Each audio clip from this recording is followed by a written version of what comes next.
Welcome back. It is about that time here on MST, the part of the show reserved for Head2Head, brought to you by Grand Falls Casino and Golf Resort. I ask the questions. Our Midco SM personalities argue their answers with a time limit. There are rebuttals allowed, but all in all, the first person to win 3 debates on the day is that day's champion. Of course, we are keeping track of the standings. We have been all season long. We're having an epic head-to-head single elimination tournament coming up in a few weeks, actually.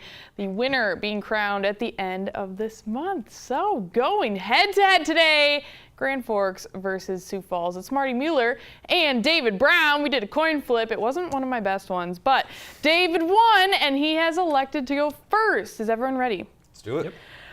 Okay, question number 1. Of the 5 remaining teams in the Stanley Cup playoffs, which finals matchup would be the best possible outcome for the NHL, David? I think there's only one clear answer for this. It's the Vegas Golden Knights out of the West and the Washington Capitals out of the East. First of all, Vegas and Washington for the lay fan, for the casual fan, easily more recognizable than Nashville, Winnipeg, or Tampa. Second, just think of the ramifications for either side if they won that hypothetical matchup. Vegas can an expansion team for the first time in the modern era win a championship in its first season. That would be historically unprecedented. And then for Washington, Alex Ovechkin, maybe one of the top 25 players of all time, can he get over that Charles Barkley, Patrick Ewing hump and finally get a ring? I think Vegas-Washington's the best outcome. Ooh, Marty? Well, the Knights are a good story. It's cute. It's great for TV, but I think you're overlooking the one Canadian team that a whole nation could rally behind, even if it's not their favorite team. I know Canadian fans can get pretty prideful about their teams, but if there's one in the playoffs left, I think an entire country can rally behind them. So the Jets need to be in this finals matchup. And then, yeah, I agree with the Capitals too. The Alex Ovechkin factor can turn heads no matter who's watching. So I think that's one team that could be in there as well. I'll take historic. I agree that Winnipeg obviously would rally the Canadian base, but Vegas, a first-year team, just something historical about that. Winnipeg has been in this league before. They've been around before. Yeah, they've come back from being moved out and then reinvigorated, but I just think Vegas is more historically unprecedented. Ooh. What do you got, Marty? Well, I was going to say, if you're the NHL, you need TV ratings, and if you're going to get an entire country to watch the TV, I don't know, I'd say that's pretty darn good. I think they care more about U.S. ratings than Canadian ratings.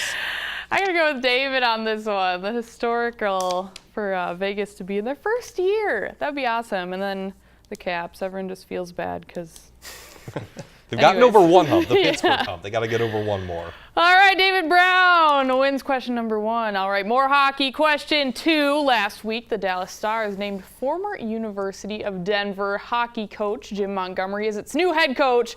He's just the second former college coach currently in the NHL, along with former UND coach Dave Hackstall with the Philadelphia Flyers. Is this the start of a trend in the NHL, Marty?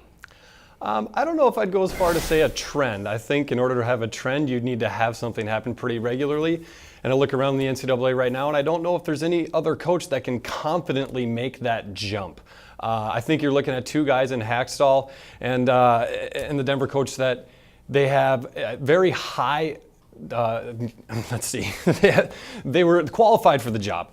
They had teams that were old and players that they had to groom for a number of years, and that's what you have to do in the NHL. You have to get a number of talents and a number of age groups to go cohesively together. So I think you're just having 2 guys that were really qualified for a job. Okay, David. I'll agree it's not a trend yet, but it is the start of a trend simply because of the pace of the game. Ever since the lockout 13 years ago, when the pace got more up-tempo, the game has gotten faster. Players are built bigger and stronger, and it's a younger person's game. So why not have college coaches who know these players, who can teach a more integrated system? Plus, look at the retreads in the NHL. Ken Hitchcock, the guy who Jim Montgomery replaced in Dallas, he came back just for 1 year and then retired again. The retreads are not the future of the NHL. Young college coaches who understand the speed of today's game will be the start of a trend. And one more guy you didn't mention, Marty, you said there aren't many out there. David Quinn, the guy who's coaching Boston University, was mentioned for the Rangers job just this past couple of weeks. He was mentioned, but he didn't get the job, and I think it's because his teams are different. He has all freshmen, all sophomores. I don't think he's can confidently make that jump. He's coaching guys that are so young. I don't know if he's ready for that jump yet. Maybe not, but it is an indication that they're looking more toward college coaches, even if he didn't necessarily get the job. It's not a trend, but it's the start of a trend. which is what the question said. So with that, David Brown, question number 2. You're up 2-0. All right, we are talking hoops now. Question 3. The Houston Rockets and Golden State Warriors finished off their semifinal series last night to set up the inevitable Western Conference Finals showdown. Who wins the series and in how many games? I think when we thought this was going to be the predicted matchup back in the fall, we thought it would be one of those 7-game heavyweight type of things. But now I'm going to say the Warriors in 5. I don't think this is that close, and here's why. The Warriors are shooting better in the postseason. They're averaging more points in the postseason. And most importantly, they are averaging 9 more assists per game, 29-20 in the postseason. James Harden is great at isolation ball, but he's so inconsistent. The Rockets aren't as good of a passing team as you would think. The Warriors, they just seem like they're warming up right now. Steph Curry's finally healthy again. I think this will be an easy game or easy series. Rockets may get 1 or 2, but I'll say Warriors in 5. Ooh, Marty, what do you got? Well, I love the breakdown of the stats. That's very nice. But I like the Warriors too, and in 6 because they have the experience. They've been there. They've done it. They've lost as well, and they know how to rebound from it. The Houston Rockets are going to take at least 1 game, probably 2. But these guys have been there. They've been playing together for a number of years now. They know each other like nobody else. The regular season does not matter to these guys. It's all about the playoffs, and who has more playoff experience than those guys together? Nobody. It's the Warriors. Okay, so we have Warriors in 6 and Warriors in 5. I will just add to my argument that against the Wolves and the Jazz, the Rockets could afford to be horrible from the field. They can't afford that against the Warriors. I don't think they've hit their stride yet, Houston has, but I don't think the Warriors series is the series to find it in.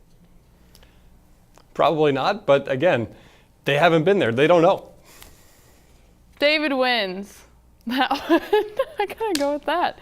Warriors in 5, and with that, David Brown, a 3-0 sweep on the day. Thank you so much for playing, guys. All right, if you have any topics or questions you'd like to see debated, join the conversation. Let us know. You can tweet them at me, that's at Stuart MidcoSN, or to our network account at MidcoSN.